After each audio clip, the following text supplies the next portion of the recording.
Porté par Gérald Darmanin, le projet de loi sûre arrive dans l'hémicycle du Sénat, accompagné d'une forte mobilisation des avocats. Face aux près de 6000 dossiers criminels en attente de jugement dans les juridictions françaises, cette réforme vise à désengorger les dossiers dont l'embolie fait planer des risques de libération de personnes avant qu'elles ne soient jugées.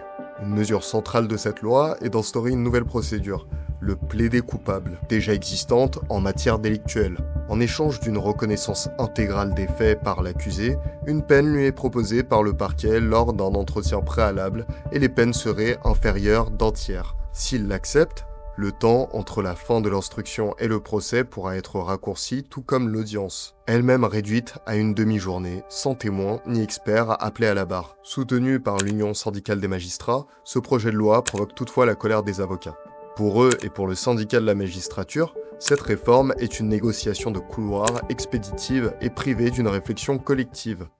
C'est une journée au cours de laquelle on s'oppose au projet de loi sûre, qui est un projet qui va confisquer la justice au peuple, qui va confisquer la justice aux juges indépendants, puisque c'est le procureur qui va concentrer tous les pouvoirs dans le cadre du plaider coupable criminel.